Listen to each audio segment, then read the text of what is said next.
Experts, meet the experts, all right? So this is absolutely your session. Certainly have some additional questions we'd like to ask these guys if we need to, but we really want to hear from you. This is absolutely open forum. No rules unless I say so, okay? Fair enough, I see that. And Dan, by the way, I do have a question for you. If you actually had a fire and you got back in the dairy business? Okay, I'm just curious. Okay, all right. Just teasing. Had to do it. All right. Okay. All right. So, anybody question to get us kicked off? If not, I can start us. But anybody got one to start?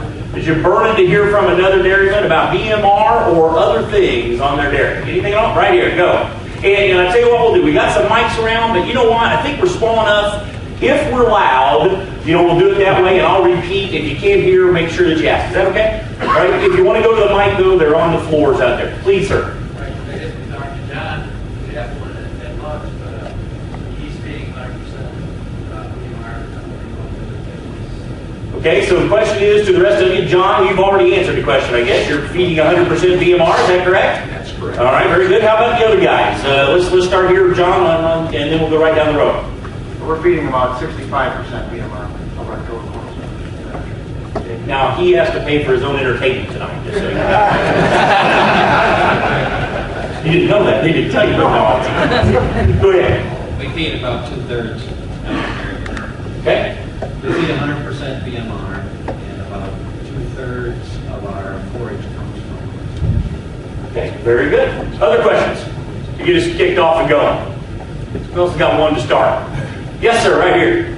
When you harvest the BMR, change the top height on the stock, how about kernel processing? Okay, so if you change the height and also kernel processing, if you change that when you plant a BMR, whoever wants to take a first shot at that. We planted 15-inch rows. We chop it as close to the ground as we can so we can get as much tonnage as we can. We're very careful on the kernel processor to make sure it is processed completely. We chop it as long as we can, and we do get a good compaction. We pack with a couple of tractors. What we found is that it looks drier than what it is, so we err, unfortunately, on the wetter side. We think we have a handle on it, but it always tends to be just a little bit wetter than what we'd like. But it does hold its moisture on. Brad, what about you? How would you respond to that, Brad? One of my best friends is a Pioneer dealer. We used to have all Pioneer chop high, like they all said, and since we've gone to the BMR, we chop just as low as we can. No. We actually, when we switched from conventional to the BMR, we used to chop the conventional higher, and we lowered and we started taking a shorter stubble again. We pull half of the knives out of our John Deere harvester, which John Deere really doesn't like, but our cows like it a lot better. So we end up with about a 7/8 theoretical cut. And then we have our processor set down usually very close. We're running at a millimeter and a half. And I would echo what Dan said, is it always appears a little drier than it really is. I think your BMR gives you a little wider harvest window than a conventional does, because the BMR does not have the dry down feature that a lot of today's conventional hybrids have bred into it. So I think it gives you a little bit more leeway to have a little bit of chopping window. And John, anything to add? Pretty much the same. Chop as close as we can, as long as we can. Not with the kernel. It's just like everything else. Okay. Good, great answers, guys. Other questions that are lurking? Yes, sir. What, if any, has been your experience with standability after it's been frosted? John, let's start with you, John M. Standability after frost. Is that what you said, sir? Ours was never frozen. We had a standability issue one year because we got 16 inches of rain in a 24-hour period, but there was other varieties that had problems too in that period. So we've never had any other standability issues, and it's never frozen. So couldn't answer that part. What the hell? You live in southern Minnesota? Not the Minnesota that I travel to, but that's okay. All right. How about the rest of you? Dan, let's start with you. Haven't noticed anything once it gets frosted. In the past, we've done custom work for other dairymen, and we've noticed that the BMR chops a lot easier than conventional silage. I just wanted to say that. acres of conventional for dry cows and heifers. We have one bunker for that. Plus, we sell a lot of corn starch, so we do have a bunker for the conventional, and we notice that we can chop a lot easier. Well, you're talking about selling a lot of corn silage. Significant, you seeing, are you able to gain any advantages with the people you sell silage to, BMR versus conventional? Yeah, we actually this past year we've sold probably 4,000 tons, and those that hadn't fed BMR before noticed an increase. In fact, some of those are going to be planting BMR this year because that was the only silage we had to sell at the time, and they bought it, and they saw good, significant results with it. Wow, fantastic. So make sure your Mycogen rep gives you the commission. That's cool. Okay. Let's do this. Brad, you got anything to add to that? Or did you have an add-on to that? Please. Yes, we charge about $6 to $8 per ton more. Great question. Question is, did it command a higher price from those buying silage? The answer was yes. So that's good. Brad, what about you? We've been able to harvest everything that we planted. Okay, all right. And John K? We've actually combined some BMR for grain one year. We couldn't fit it all into the silo.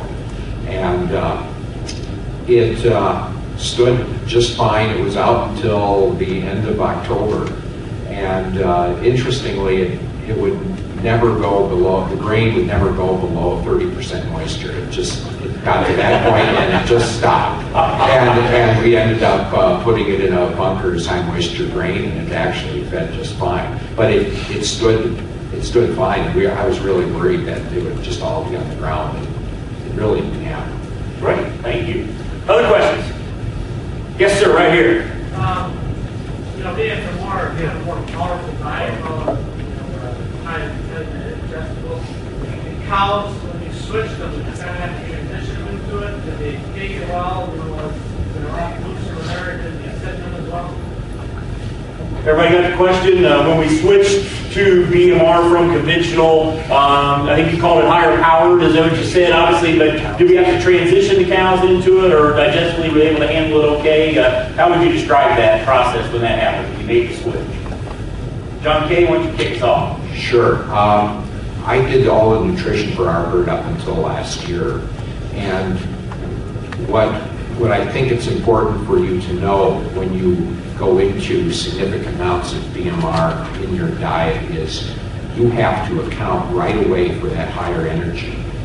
Your nutritionalist has to understand that corn silage is different from conventional silage, and you're going to have to get tests on it, and it's going to have to be plugged into whatever ration balancing system you use. It's going to have to be plugged in at a higher digestibility level, and then all of the grains and concentrates are going to have to be adjusted accordingly. You can't just take that silage and simply substitute it, because then you will cause the ruminacidosis, the train wrecks, if you will, in the diet. So it's a different feed, and it's got to be plugged in as a different feed, just like any sort of grain would or protein or anything else you include in your diet. So it's something you better be right on the same page with your nutritionist.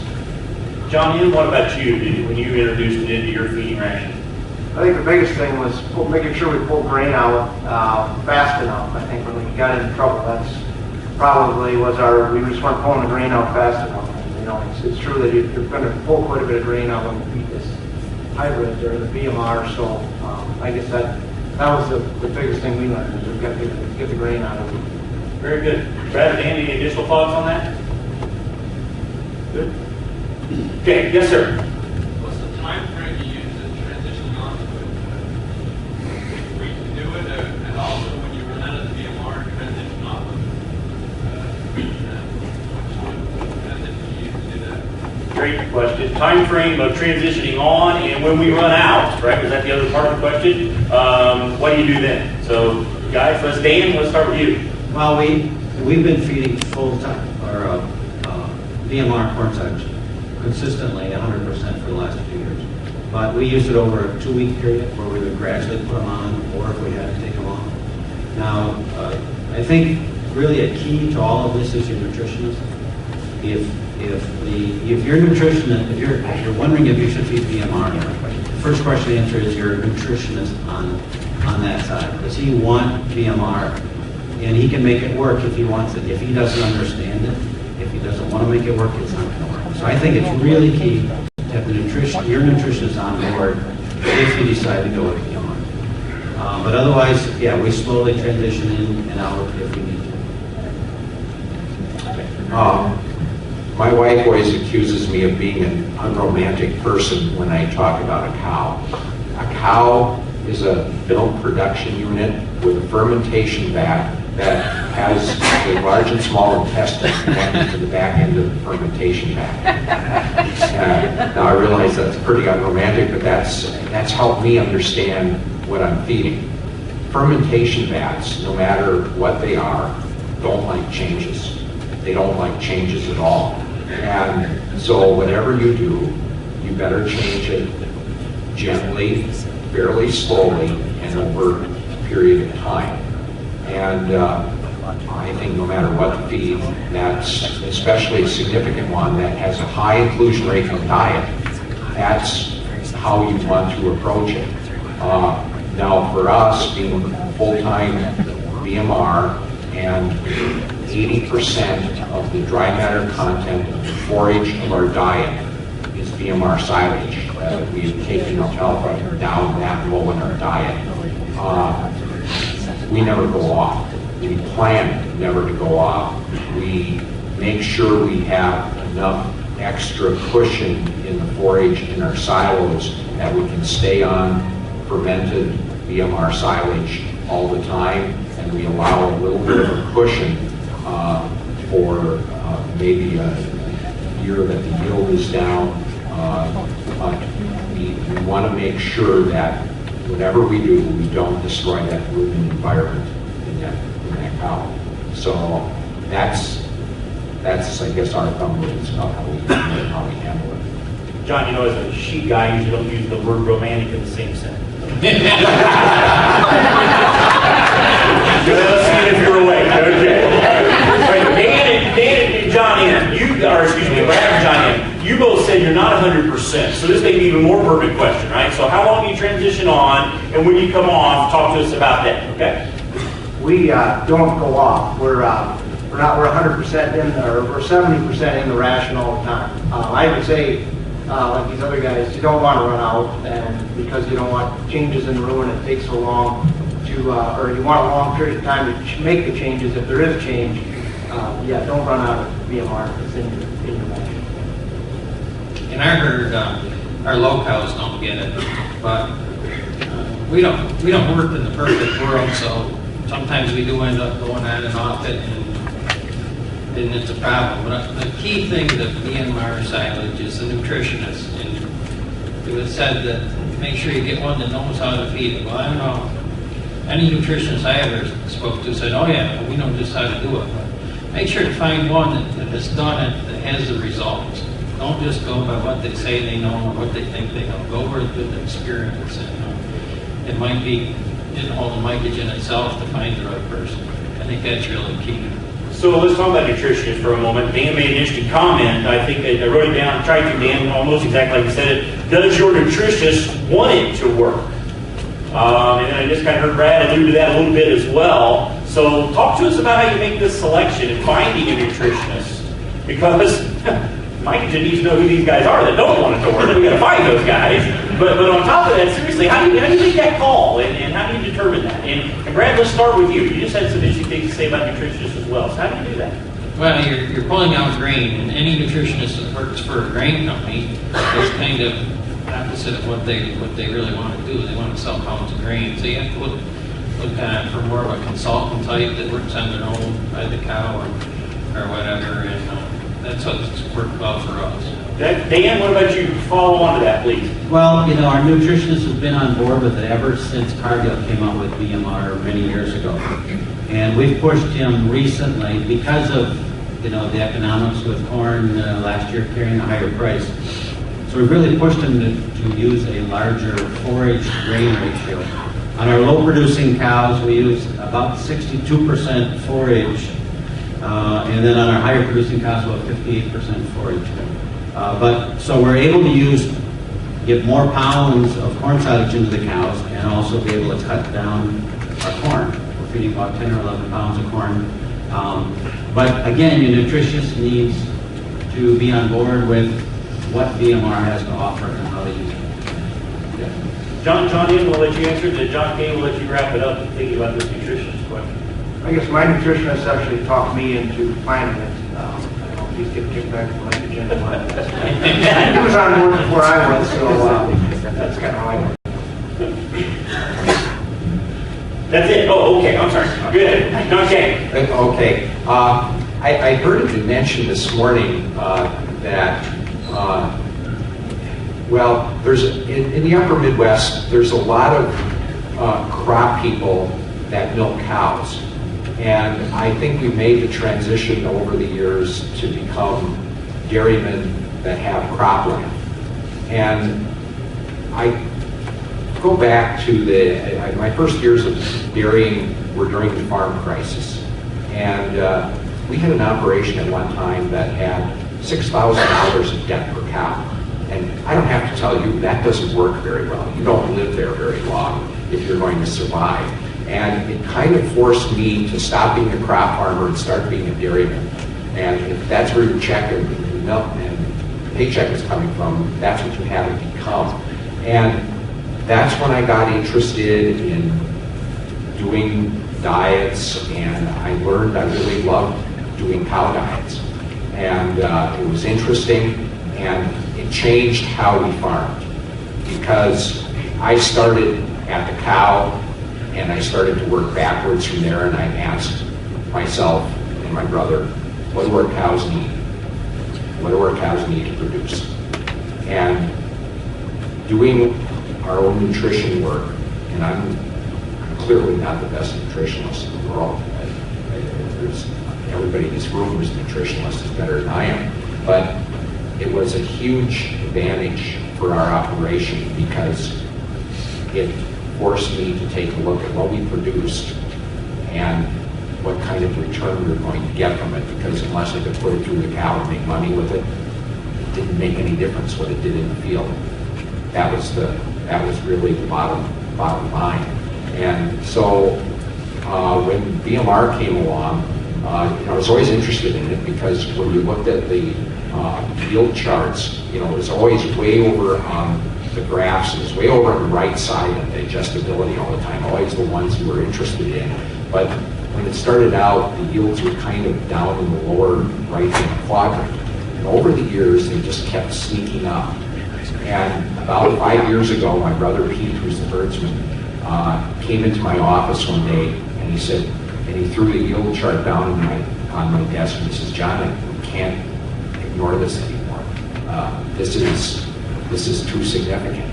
And what happened over the years is the agronomics of BMR slowly, year after year, improved a little bit until it started to hit that median range. And, well, he was right.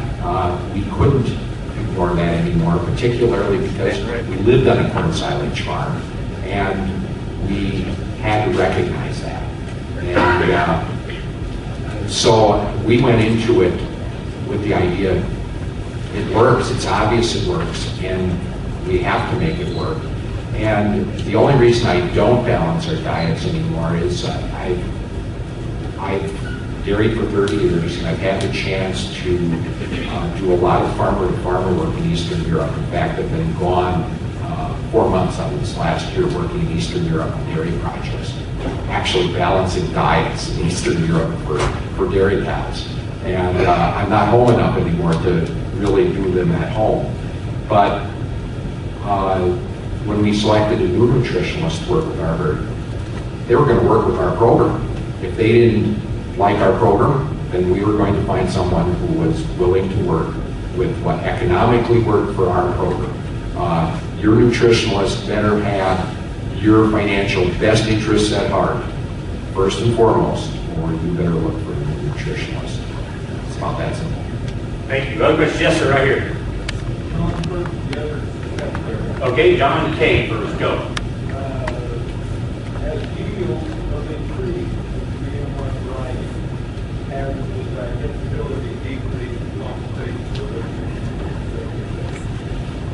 Not to what I've observed. Now understand, we don't live in a perfect world either. None of us do. I don't have a controlled test environment like a university or a research farm does. But to our observation and our experience, I haven't noticed that as the agronomics of the fourth and fifth generation have come along, I haven't noticed that the other desirable qualities, digestible qualities of the plant have deteriorated. Okay. And then same question to the other three. Again, for those of you who didn't hear, if you didn't, as yields have increased, has digestibility gone the other way? Is that right? Go right ahead, please. John. I haven't noticed any decrease in digestibility. Yeah, I've definitely seen an increase in yields, especially with the adding the traits to it seemed to really help us understand really well. Brad? Our nutritionist consistently sees about 15% difference from our dairy to some of the other dairies with conventional food. So he sees that pretty much. Okay, great, thank you. Other questions? Yes, sir, right here in the way to the back. What are you calling average yields? What are your yields per acre? You want to yield for the silage? Yeah. Yield per acre, if you don't mind. Just Ours was 24 this year. This is the first year we weighed, so it's like everybody else. When you start weighing things, your yields come down because you actually. okay, so what's the coffee shop number? It's like I brought up this morning, Farmer's Live. Go ahead. Our conventional is 25 tons per acre, and our BMR is about 21. Okay. The worst we've ever done with BMR has been 17, and the best has been 24. We've run a lot of sand and sandy loam soil, so we're always a little bit moisture challenged most years. When we started growing BMR years ago, there was probably 10 to 15% yield drag. Now, on a lot of fields, it's even, but if I had to say a general statement, probably 5%. We did run a field this last year that we weighed at 25 ton, which topped all our corn silos this last year. Very good. Other questions? Yes, sir. In the way back. Keep black. Brad, you mentioned that you don't use the CMR to your loader. So I think you're to know if anyone made radical changes or you did like changing this lower. See if they change. Brad, once you start, then the others can fill in. Can you repeat? Changes, right? Repeat the question. Question was, Brad had mentioned they didn't feed it to the low group. The question was, do you make changes for the various groups, right? And with your ration. That was the question. Okay? So, Brad, why don't you start us out, and then the rest of you chime in, please. Okay, we feed it to our pre-fresh, our high group, medium group, 2-year-old, and once they get pregnant, they go into a low group. And it's my understanding that once they're that far along, that they'll eat to their energy requirements and to meet that, and we don't see a significant drop when we move into that group. Jack? None. Jack K., what about you? We feed BMR straight through the bowl, all of the milking groups. We like it in our lower groups because in the second half of lactation, that's when you're building your body condition back onto your cows. And BMR silage is the most profitable thing we grow on our farm. It's just hands down our most profitable thing. And when I'm building that body condition, why would I want to use the most profitable thing that I produce on my farm in that diet? And so that's what we use. Now during the dry period, we use BMR 4-H sorghum for our dry cow feed, and we use that for our pregnant heifer feed as well. John M., how would you respond? We feed all the way through also. I guess I didn't mention that our pre-fresh and our fresh cows get 100%. And Dan? The only thing that we change is later and is increase the forage to grain ratio on BMR. You know, we had a question earlier about yields. I'd just be curious to go back to the agronomic side for a moment. Any advice for any of us with regard to growing BMR hybrid, things that you found that worked for you from managing the crop perspective, spend most of our time obviously on the nutrition side, but what about, as you think about growing tips for BMR hybrid? Anything about that? If you, if you're going to plant some acres in BMR and some acres in conventional, I would plant it obviously on my first year corn, on your best fields. That gives you the most advantage for your BMR. We've had good results with the later varieties. Our conventional and our dual purpose we use in the 90-day range, but for our BMRs, we've had the best results with the 697, the later varieties, and we use that for our BMR size, and that's just the varieties that's worked out well for us. What about the rest of your growing tips? Certainly, I agree with everything Dan said. 697 seems to be a pretty good one for us as well. BMRs, we tend to have lengthen out the maturity days a little bit more. Because of our soil type, again, going to the fact that we have a fair bit of sand and sandy loam soils, the one thing I won't do is I won't plant BMR silage on our below sand fields. We have a couple of those that literally like farming beaches. And growing anything there is a challenge some years, and I just don't think that's the place for it. But otherwise, I have been really impressed how the BMR has stood up to some of the moisture stress that we have, because that's one of the reasons we use silage, so much silage as compared to alfalfa, because when you can get, actually alfalfa takes twice as much water per pound of dry matter as compared to corn silage per pound of dry matter.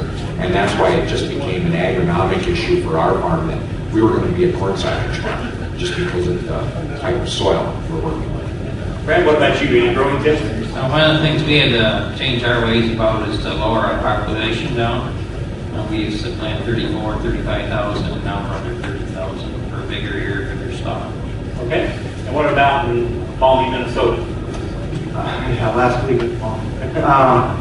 I guess the traits, like I mentioned before, that seemed to help give us a little healthier plant. And then we also watch it close toward the end of in that July-August range. We've had some rust issues in it, so we do sprays and fungicide on it. It seemed to help keep the plant alive longer and probably increase their yields. Great. Any other questions? Yes, sir. We've grown BMR for 2 years. Last year was the first full year that we had BMR. We're all about every year that we've grown it, the cobs will never fill quite to the end. Any of you have that problem? Have any of you seen the cob not filling quite to the end? Anybody? I'll respond to that. Well, with our soils, yeah, that very often happens. And truthfully, I don't ever want to see the cob fill to the end, because if it has, that means I've lost some potential for increased yield. That at least the corn breeders that I've talked to have always explained it to me that ears that are filled to the tip, that would imply that maybe your population isn't quite heavy enough, or that you've maybe lost some yield potential. So, and generally in the years where we see significant moisture stress, we'll have those years, but the silage is still quite digestible. And in fact, what I've noticed is in the years where we have more moisture stress, that silage actually feeds a little better. It's more concentrated. What I've learned is it's true in the wine industry too with grapes. People growing grapes for wine, they want those vines to be under a certain amount of stress because the fruit becomes more concentrated. And that's actually what the corn plant tends to do as well. So some of our best feeding corn silages happen on the moderate drought years where maybe our yield has been reduced maybe 10 to 15%. That silage will consistently feed better than our really good agronomic years where we haven't had any significant moisture stress. Thank you. Other comments to that issue? We've seen the same thing with, it's gone through a drought stress period that the calves will be shorter. We've noticed the same thing. Okay. Other questions? Yes, right over here. What about the health? They talk about how health will improve and transition cows. Have you seen that? So for everyone, the question was, what about health? Have you seen health improve? You specifically mentioned transition cows, but let's take it even more broadly than that. Let's just address the health issue. What have you seen with regard to health response after using BMR? John Ann, we'll start with you. I think it's just the fact that you're dumping more forage into the mixer and in front of the cow, and that's what cows are made to do, or made to be fed. This feed and concentrate to cows, like the slide showed earlier, that we had to quit feeding cows like pigs, and once we got back to that, everything just gets a lot smoother. Even, you can probably make up for that. Nobody ever wants a ration mistake, but if you have mistakes and you put a lot of forage in, you can kind of overcome it faster, and cows don't notice as much. So, yeah, anytime you can put more forage in front of your cows, I think you're going to have healthier cows. We definitely noticed a lot less metabolic issues once we started with the BMR. That's why we have it full in the pre-fresh and fresh cow ranches. Okay. Right. I think we all have to remember that corn is a grass. I think that we forget that as crop farmers sometimes, and cows are grazers, so the closer we can stay to that grass, the better off we are. And like he said, when you take away the grain and the foot care is a lot better, breeding improves, and it's kind of hard to get solid numbers on that unless you do a lot of trials. But in our herd, we see a significant difference in cow health. It's much better. John? Yeah, I think anytime you keep the 4-H content of the diet higher, it's inevitable that the cows are probably going to be a little bit more healthy. I think in the past, we've all seen herds where the cows' backs are arched and it looks like they're kind of walking around in the eggs, and their feet probably, they've got some laminitis, and they're not feeling quite right. Kind of, after a while, you can kind of pick out those cows, and you can see those cows. And boy, if we can do anything to avoid that kind of situation, it's inevitable that overall health is just going to be better. And Dan? I think with economics and with herd health, it's the more forage you can push them, and good quality forage, you're going to be better off. Other question? Yes, sir, right here in front. Well, I guess the herd feed is as important as gas and big ratio was for what according to your guys.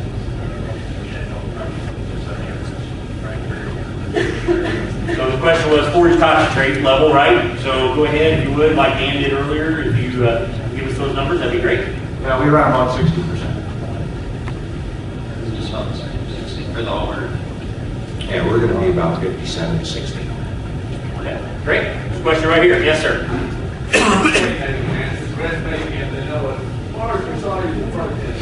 What percent do you run on your ration with the BMR, and did you go up on it when you went to it or down or whatever? When I used to balance, I always started with the high groups, and I'd always want I look at my UIP number, and I want my UIP number to at least be at 36 or above, and ideally, if I could peg it, I want my UIP at about 37. I kind of liked somewhere in that vicinity, and that's what I try and do. And we can actually do that fairly well, because the other beauty with a high silage diet is it gives you a lot of openings and opportunities for feeding byproduct feeds and feeding byproduct feeds that might normally not otherwise be particularly palatable to the cows. And so, for instance, in our herd, we have a bush malting plant about 4 miles from our farm, and we can buy malt sprouts very inexpensively. Now, malt sprouts are bitter tasting, but if you have a high enough silage diet, you can mask that flavor. And these sprouts are about 24-26% protein, because the barley is dried before the malt, before the sprouts are taken off of the malted barley. They're about 3% 4% moisture, so the protein has been heat protected. So that actually becomes a big source of our bypass protein in our diet. We feed about 5 to 7 pounds of these per cow per day. Energy-wise, they're about 68 to 70% TDN. Again, 24% protein, and we can consistently get these into our farm for under $90 a ton. It basically replaces alfalfa that I might normally raise, and it's a very controlled product that's very consistent, that works very well with our BMR corn silage. So the high silage diet has actually opened up opportunities for us in other feed areas. Others want to take back to that question? Okay. Now, I want to encourage you, Gary, when we're getting on the downhill slide here, if there was ever a question that you said, man, I want to know what's going on with somebody else's dairy, and you want to do it in front of a whole bunch of people so you can embarrass them, today is your day, all right? So be thinking about that, all right? Because we got a captive here, so if you got one you want to ask, don't be afraid. Yes, sir. There's a lot of small areas. Define them for us in your area.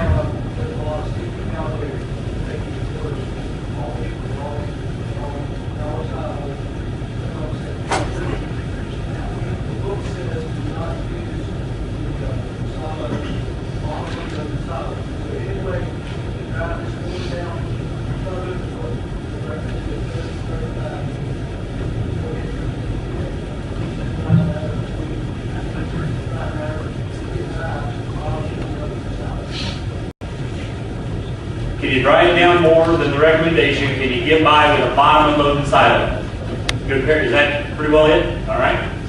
Guys, what do you think? We've never had any experience in it, but I would think you could. You just got to be patient and wait for the plant to dry down. But we've had no experience with it. Let's just go right across the board. This more an opinion question. It sounds like the same thing. John K., and we'll come to Brad. You probably could get it dry enough so it would work in that sealed silo. The thing I would be concerned about is you've compromised some of your silage qualities. And truthfully, I'd almost be, I'd rather, I think, put it into a bag. If I needed that size of storage, I'd almost be inclined to put it into a bag rather than and get it put up correctly at the right moisture than to let the structure limit how I wanted to feed my cow. Okay. I think you'd be sacrificing a lot of yield and growth from corn short enough to try to get it to dry down. So like John said, I try that. I guess my opinion would be you're still going to have a better feed. If you're looking at it whether you're going to put conventional corn silage in there or BMR, you're still going to have an advantage. You're going to have a higher digestibility product. It might not be quite as good as we could get put in wet, but if that's your only option, you're still it'd still be okay to put the BMR in. Okay, great. Thanks, guys. Good question. Other questions? Yes, sir, right here, and then we'll go back there. The two guys are not being 100%, what's the reason? For the two of you, so John, I'm going to start with you. The reason you're not feeding at 100%? We were just trying to tweak it. I hadn't fed it 100% in the past. I was just trying to tweak maybe the cost a little bit to, that's probably the main reason. It was just feed, a certain percent, like 20% non-BMR. I didn't even think I'd see this coming. No, we're just trying to tweak it a little bit. Last time So yeah, just trying to tweak the cost a little bit.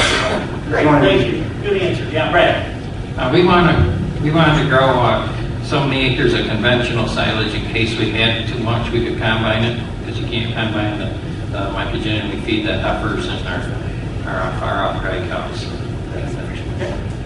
Okay, sir, in the vest. Yes. You want to come to the mic? You can.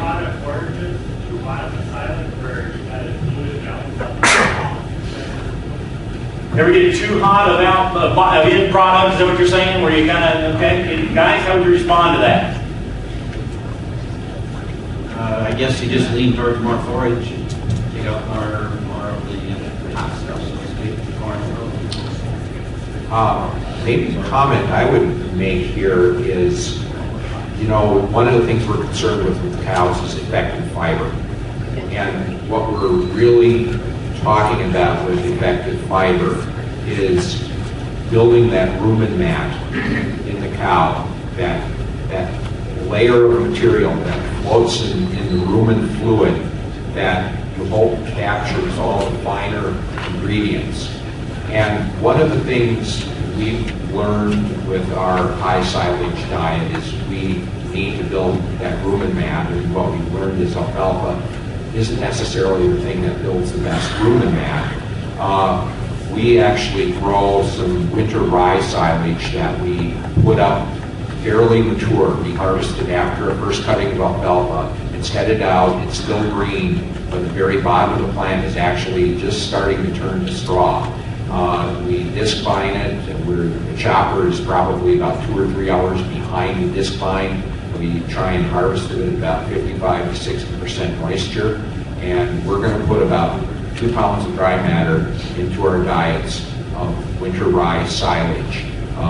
Now, most of the small grains and grasses, if you want to test what makes a good rumen mat, just take whatever material you're considering and throw it into an open barrel of water and see how much of it floats and how it layers in the top. And that's how you decide what makes an effective rumen mat. And small grains work pretty good. Now, what we've learned is rather than using dry straw, using something that's been ensiled, the cows accept it a little better. They do a little less sorting. Even though we're feeding a TMR, cows still sort. And putting it up as a silage, they don't sort it quite as much. We get more of it. We get them to eat most of it, and then it makes that rumen mat. And that's one of the reasons we can get, I think, our very high silage diet to work pretty well, is we're building rumen mats in our cows. Brad, same question. If you think about the kind of question where it comes out too hot, what do you do? So how would you respond to that? Well, that's one of the glories of the BMR side. Before we fed BMR, it was always a struggle with the nutritionists wanted to push as much grain as they could into with more forage.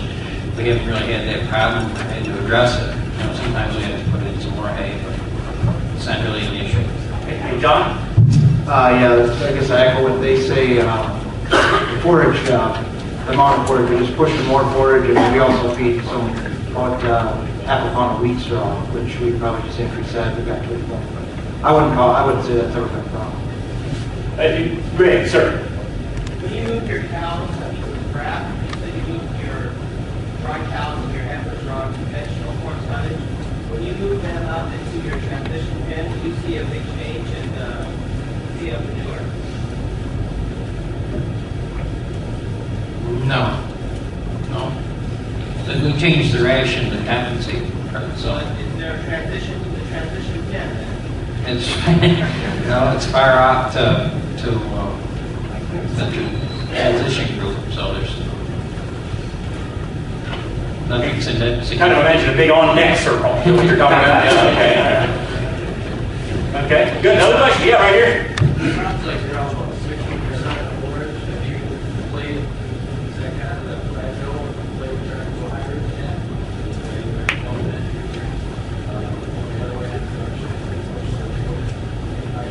Let's start with Brad. The question was, it sounds like they're all about 60% forage. Have they pushed it, right? Have they gone up significantly from that was the question. And or down, right? So Brad, why don't you start us out? Yeah, we pushed it up as high as 68. We were starting to lose a lot of production, so we had to go back the other way. Okay. John Kay? We really didn't. We balanced the diet. We start out, at least I've always started out balancing the diet. We take our forages, plug them in, and then we start balancing with the purchased ingredients from there. And so that's just the way that my particular ration balancer works. It uses the maximum amount of forage it can, and then it starts starts to pull in the other ingredients. Thanks. John M.? Yeah, probably the same. We did push it, I know one time to about 65, and it seemed to lose now. So that 60 seems to be kind of a magic spot. Dan? A month ago, we did try to push it up, and we had a backup. Although that is still our goal to get 65%,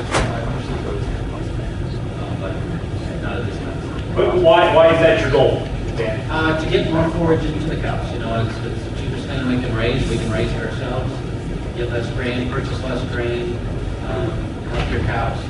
That's kind of as we see it, kind of our goal. But it didn't work in December when we. Okay, how many of you in the room, plus or minus, are within 5 points of 60? Just raise your hand. We'll just kind of see what everybody else is doing as well. Within 5 points, plus or minus. Okay, interesting. All right. Question? Yes, sir. What didn't work at 65? We lost milk ourselves. We lost milk, and we didn't want to do anything to lose milk. Okay. John M., what happened to you at 65? Yeah, butterfat started going up out of the norm, I guess, and we lost one. Okay. All right. Other questions? Yes, sir. Right here. What about on your repro? Have you seen better infection or Has it changed feeding BMR? Is that what you're asking? Feeding BMR, has it had an effect on reproduction on your repro? I would say overall picture, obviously, when you're going to improve foot health, that's going to help your reproduction. Overall metabolics are going to hurt reproduction if you have a lot of problems there. So in that way that you've improved your foot health, improved your metabolics, yeah, it's going to help your repro too. I guess that's what we kind of see. Right? Same? John? Anytime you have a cow with negative energy balance, which is most of us, when during the breeding season, good cows are in negative energy balance. Anything you can do to improve the overall intake of the cows, BMR improves intake, there's no question about it. You can't hardly help but not improve the reproductive health, because that's probably the biggest enemy of reproduction is energy deficit.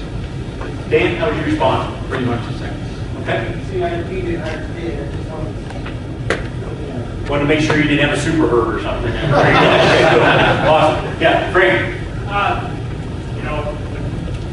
I'll just talk about the cattle availability, you want to be a lot greater.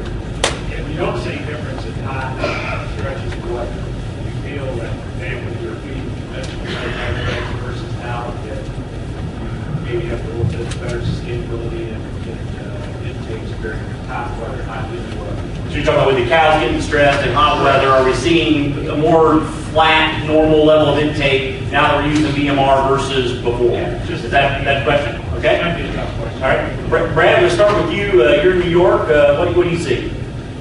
Well, the last thing that we did on our farm was put in proper fans and cooling systems, and we've been working on it every year, so I really can't give you a true answer to that. Okay. Let's start with you. Yeah, same thing. We keep improving so many things on your dairy. It's hard to pinpoint, although Mycogen would love to say this exactly did it for you. But there's so many pieces of the puzzle, and the BMR is one piece of it, but also is sprinkling and fans and so forth. So I can't say that we get the big drop that we did years ago, but is it because of the BMR? Is it because of the other things? Yeah, we put in an evaporative cooling system in our holding area and fans, and every year we try to do more things to combat hot weather. I guess the thing I would say, though, is certainly having more digestible feed never hurts during those hot periods. Anything you can do to keep your ration more digestible is going to prevent the cows from getting hotter. John, what about your operation in Minnesota? Yeah, I would say the same. Anytime you can put more pellet feed from it's hot, cold, they're just going to maintain better. Okay. There's just one thing that, Please, Dan. in the early years, when we only had enough corn size to feed for a few months, we would save it for the summer months. Use it for the high production cows and fresh cows. So that's how we used it when we were limited. Right here, Dennis. Gabriel said that your pharmacy is so required that is there somebody who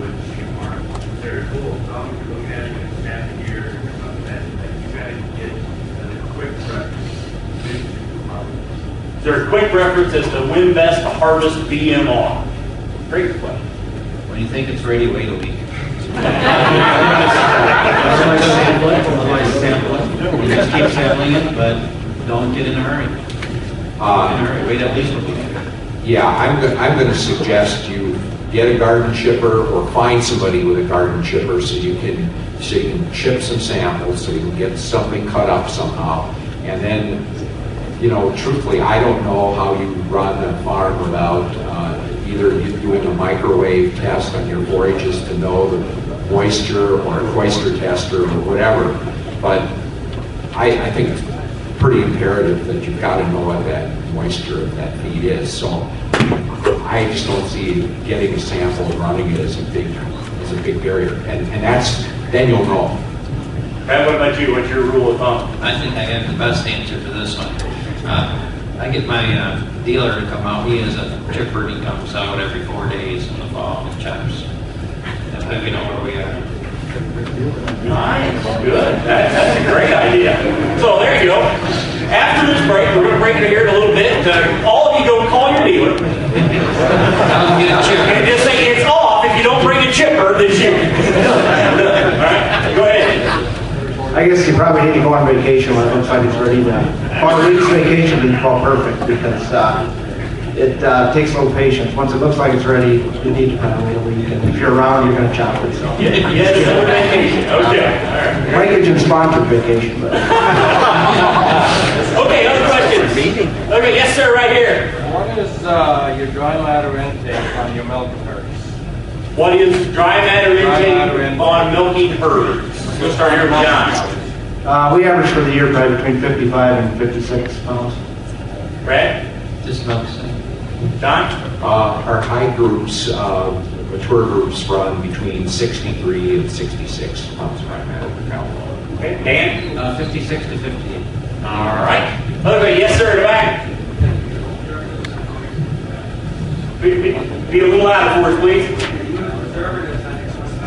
Do you use preservatives on your corn silage? Brad, let's start with you. My view on preservatives are if you do the correct handling job, you don't need them. We do it on our haylage that if we have to feed it right out, we'll do it to keep it from eating, but not a big preservative thing. Dan, what about you? Yes, we use preservative on all our corn silage and all that. Okay, and John? No, we don't. However, we use a feed bunk stabilizer during the warm weather to keep the feed in the bunk from heating. John, what about you? We use it some if we have some issues, like if it gets too dry for some reason. Or use sometimes on the top of the bunker, we'll put it on. Not a huge believer in it anyways. Okay, other questions?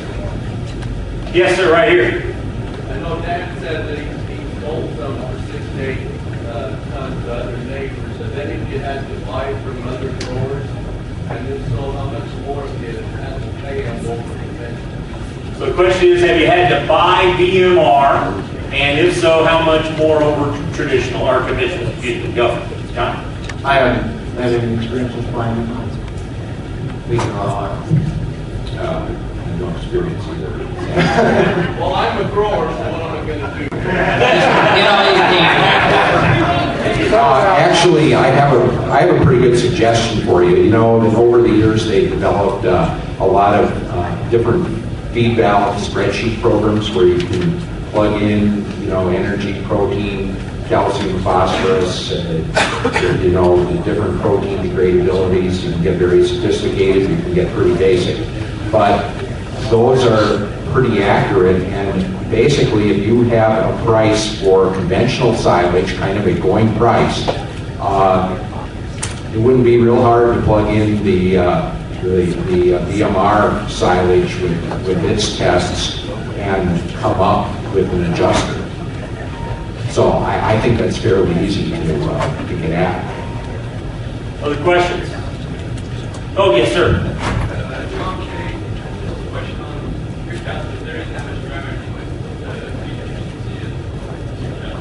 The question is to John K. specifically, if your cows are eating that much dry matter, what's feed efficiency? Is that right? Well, that's a good question. We have a little bigger cows, first of all. Our average cow probably is about 1,650 pounds. I attribute a lot of that to, we've been a loose housing herd for close to 50 years now. And kind of what happens over time is if you're in loose housing, the cows tend to get a little bigger.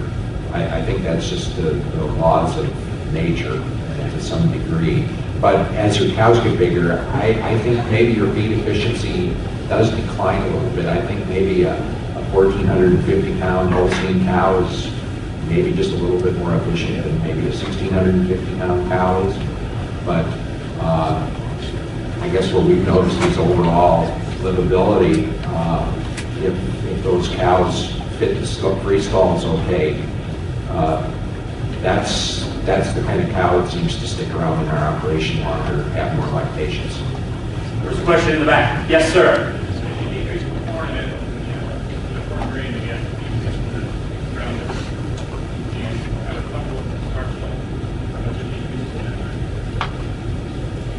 Can you do that one more time and a little louder so we can all hear? You have a guy that has a starch to keep around the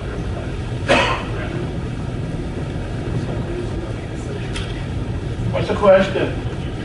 You have a rule of thumb, right, on how much starch? Starch level. Yeah, starch level. Okay. I don't know that we have a rule of thumb for the starch level. What I will tell you we'll do is, because of the level of silage we have in our diet, we have to use dry grains. We have no room for high moisture grains in our diet. We'll use some wheat or rejected barley malt, and we'll use dry corn, and we'll grind that very fine. And we'll almost make flour out of it. And it's just because of the load of high moisture grain that's really coming along in our corn silage. And we just kind of find we have to use that dry, finely ground grain in our diet just to maximize how things break down in the rumen. What about your other dairymen? Any comment around starch? None? Okay. Other questions? Yes, sir, right here in striped shirt. So are the other three farmers using any dry corn then, or are they all dry corn, or? The other three, are you all using any dry corn? Was that your question? Dry corn with BMR. They all dry corn with BMR? Silage just with the moisture? Go ahead, John. No, not necessarily. We fed both high moisture and whenever's available. Okay. We feed all dry corn. And Dan? And we feed all dry corn. Okay. Yes, sir. What's your average dry matter to the ration? Average dry matter of the ration that you're feeding. Average dry matter. Ours probably overall, if you looked across the diets, would probably be somewhere around 55% dry matter overall. Brad, how about you? A little bit higher than 57. And John M? 55. And Dan? Yeah, we're about 54. Okay. All right. Other questions? Yes, right here.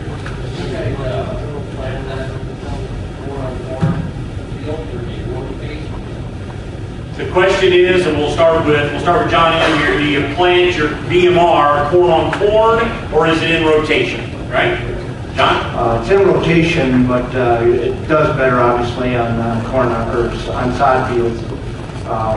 So yeah, performs better. So we always try and get, well, obviously all of our BMR is planted on our sod. Last year we had some winter kills, so a lot more of it got put on sod. So yeah, it definitely performs better. So first year corn is going to probably do better than a field that's been in corn for a while. Dan, I want to go to you next. We use BMR on our first or second year corn. Third year corn, we would plant the conventional, an early day conventional, and then no-till wheat into that. So we just go first and second. Good. John K? We have almost every year only first year corn. I think this coming year we only have 140, that's second year corn. We have a double crop winter rye and 4-H sorghum crop that we put in and we use for our dry cows and our heifers and for building our rumen mats. It opens up the manure option for us for hauling manure in June, which is a good time. And then we raise about 200 to 250 acres of winter wheat. That gets planted right behind the silage that comes off in the fall. And that enterprise always just shows us more profit than corn and grain does. And so with running that kind of a rotation, we're almost always able to get almost all first-year corn, which I just always think yields better. Right. Our preference is to grow it on first year, but we've gone as far as 4 years with it, and it's been fine. Just we'll say. And haven't really noticed much drop off at all. Well, some, but not significant. Okay, good. Thank you. Yes, sir.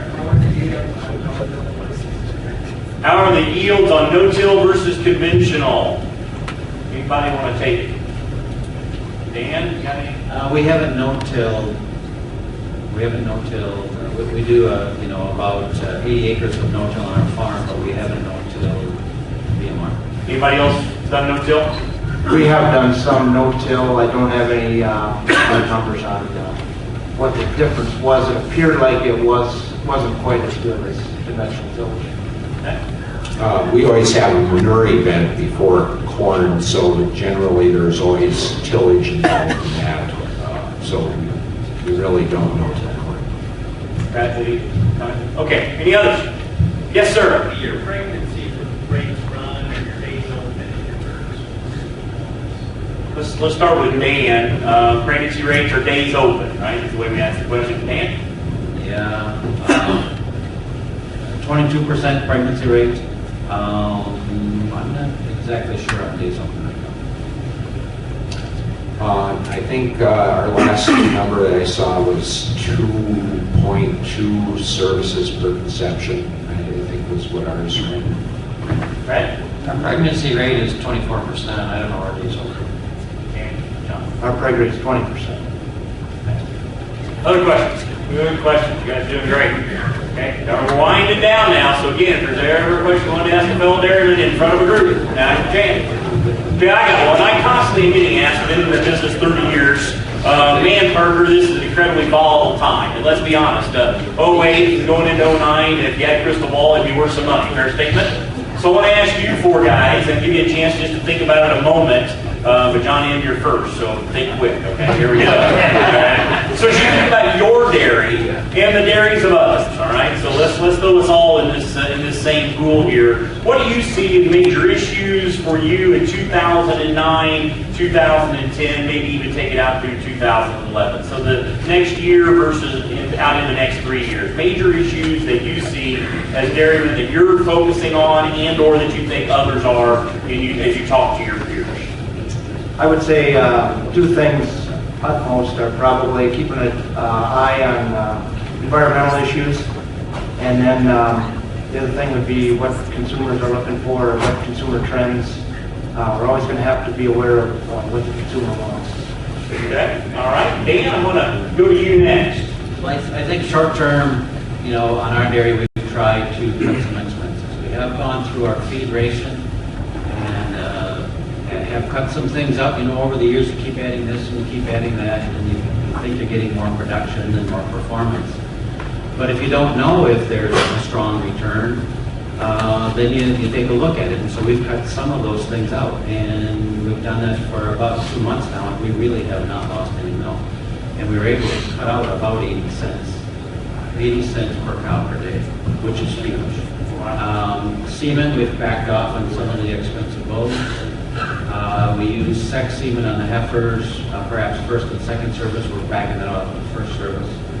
So we're trying to cut some expenses in all of those places.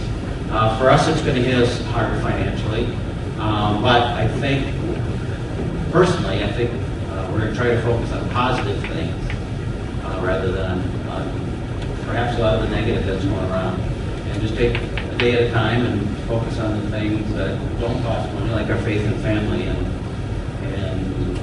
trudge through it. It's not going to be easy. As you look at your P&L, before we go on to the other two, as you look at your P&L statement, what do you think is the toughest expense for you to control moving forward?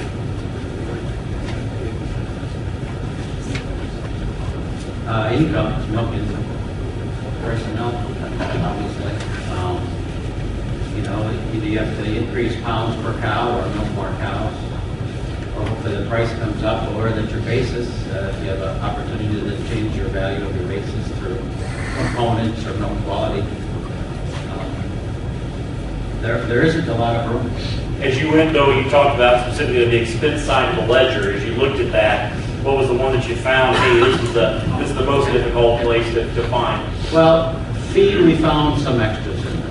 And of course, that's your biggest expense. And so we did find some fluff in there that we thought was cut out. We've talked about it for years and said this is the time to do it. And we have done it, and we have not seen any enough to get that off. Okay. All right. John Kay, as you think about the next 1 to 3 years, biggest issues you see for yourself as well as other dairymen. And let's talk U.S. At least first. If you want to go global after that, certainly feel free. Okay. Well, first of all, economics. We don't know what's all wrong in this country yet. I'm absolutely convinced of that. We're going to find out in the next year to 2 years all the things that are wrong with our economy, and I don't think we know them all yet. So, having said that, obviously we know what's happening to our milk price and what's going to happen to it. I think we could be in for a kind of a tough one after a couple of very good years. And we have to remember, we've had a couple of pretty good years.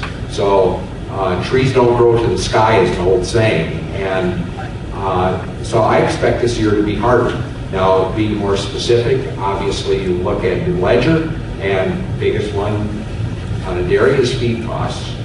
And if you're going to really have an impact, unless you're doing something real foolish in a minor area, you need to look at your big impact areas. So feed is going to be the first one. And, into the feed, I lump growing crops and everything because that's what it is, it's feed. And you better look at that.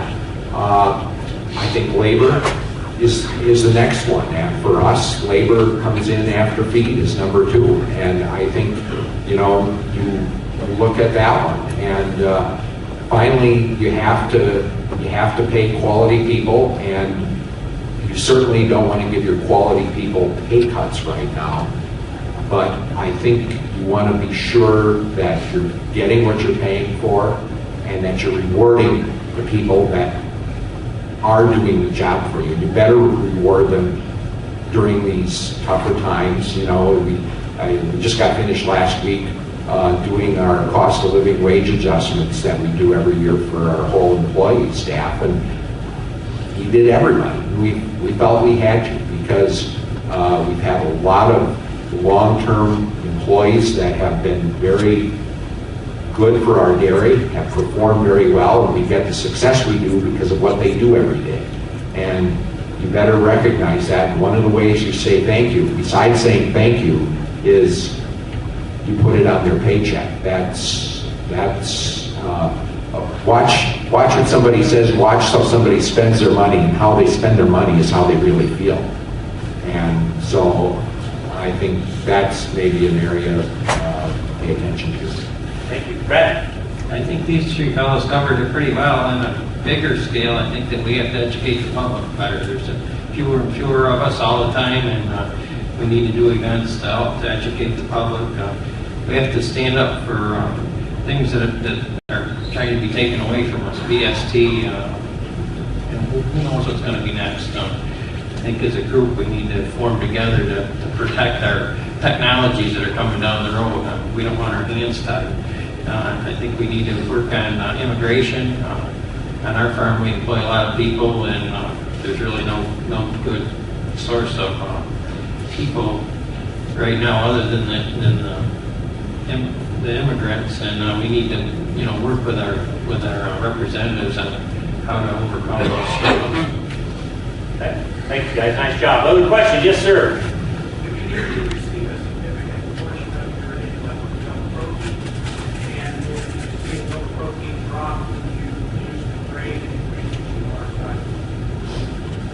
So the first question was, do any of you get a significant portion of from milk protein? Is that right? Or your income from milk protein? And the second part was, do that one more time for me?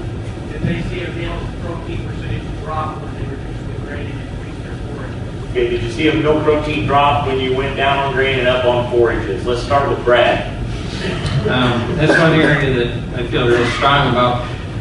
We amino acid balance using ProVale, and that fits right in well with the high forage diet. So the two go hand in hand, and actually that's where we've seen the bigger increase in our milk chop is from contamination.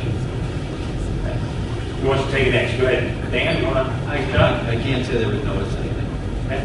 With John? Our protein's actually gone up, and I think it's because the nutritionalists that we're using now is a balance of amino acids, and we use some products to help do that. And so we've actually seen our protein go up. And we're in the cheese market, so yeah, that has a big impact. Yes, our protein also went up. So I think just rumen health and the market work in Good, thank you. Other questions? The nutritionist has been mentioned several times. Talk to us about your relationship. How would you describe the role the nutritionist plays on your dairy? John, I'll start with you. How would you describe his or her role? Obviously very important.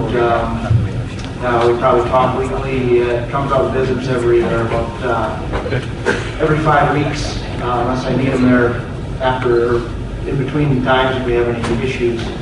But we stay on top of things. I send them reports, and go from there. I guess I've been with them for probably 15 years, so we got a real good relationship. Okay. Brad? I work really closely with our nutritionist, and to me that's everything when it comes to a cow. Just make sure you have a good one that has a proven track record. John? Well, I used to be able to look in the mirror at mine. Yeah, but you fired that guy. Yeah, actually, I was following that pyramid we saw this morning. You know, you start out at labor in the beginning, and you go to management, and then you end up back at labor. Well, I'm labor in Eastern Europe now. So, I think it's probably one of the most critical advisors you're going to have on your farm. And hopefully you're going to have them on your farm every week to 10 days. And it's pretty integral to your income.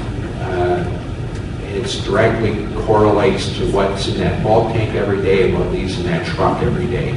And there's probably not another more important advisor than that nutritionalist, and the relationship he has not only with you, but with your cows. Dan? Yeah, we work very closely with our nutritionist, and I think you have to have a really good trust level with him. If you don't know if he's doing a good job, or if you don't trust him, you need to find somebody that you can. Because he's working with your cows. Your biggest expense is your feed cost. But you really have to, because you're going to call him when things are going bad. Hey, my intakes are down, or the cows have dropped. You have to be able to, you're going to want to talk to somebody, and you're going to want to talk to a nutritionist. You've got to be able to trust him and be able to work with him, just a very integral part of your team. Very good. We're getting down to the end here. Go ahead, sir. Do every one of you have tracker systems on your mixers? Yes, we have TMR tracker. Wouldn't be without it. We actually have a hand recording system that we used for probably 15 years that our feeder's very comfortable with. So we haven't found a need to insert electronics into it. Dan? Yes, we do. Okay. Other questions? Yes, sir. Standing up.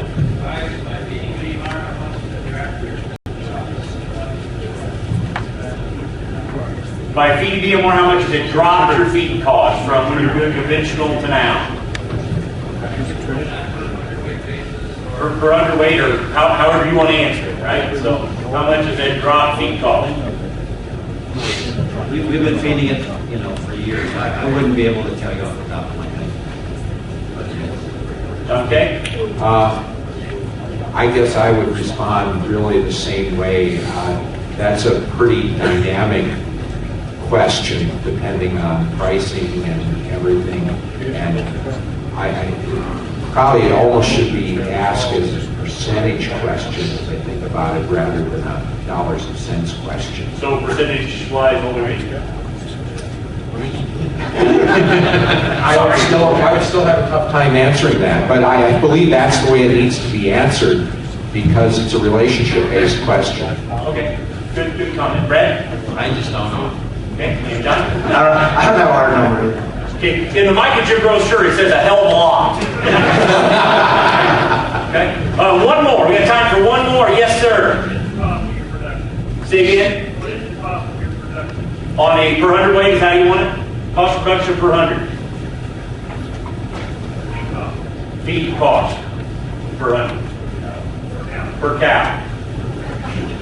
Anything else? All right, well, great question. Nicely done. Okay, any others? We put them on the spot a little bit, but seriously, we're going to talk about that probably offline unless somebody wants to take a No, shot. I can answer that. We just went through it thoroughly last week. $5.68 $5.68, okay? is what it was last year. Per cow. $5.68 per hundredweight. Correct. Yeah. Others? Other questions?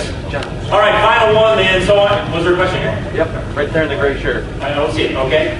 Go ahead. Didn't see the hand. Sorry. Go ahead. They had a Oh, no, wait a slide. minute. This guy's from Cornell, so this will be really No, good. no. Oh, all right. They had a slide up here saying that it was about, you could make about $200 per cow. What was it? 20,000 per 100 cows, so it's $200 per cow. What do you figure the profit is on that? That was all profit? I think that is the profit, yeah. On a per cow basis, right? So, okay, good. Good question. What else? The others? All right, final one then. So I'm new and I never used BMR. Give me some advice. We're going to go right down the line. Dan, you start. John, you get to finish this up. Dan. Nutritionist is the most important, that he's on board with it, and that it fits into your system. Can you keep it separate, or are you going to feed it to the whole herd? Those are some things you need to answer yourself. But nutritionist number one, how are you going to store it? Do you want to feed it to the whole herd or not? John K. Talk to successful dairymen that you respect and that you trust, and ask them what you need to know about it. That's what I did 5 years ago. Thank you, Brad. Make sure you have enough land to feed it in a way that's profitable to your herd. John. Contact these high salary nutritionists with Mycogen and ask them what they would like to see you do. Well stated, because they also probably give you some answers. All right. I got one really important one. You two Wisconsin guys, as far as going to be available, do you take you back? No, I'm just kidding. All right, hey, I tell you what, experts, let's thank the experts. Great job.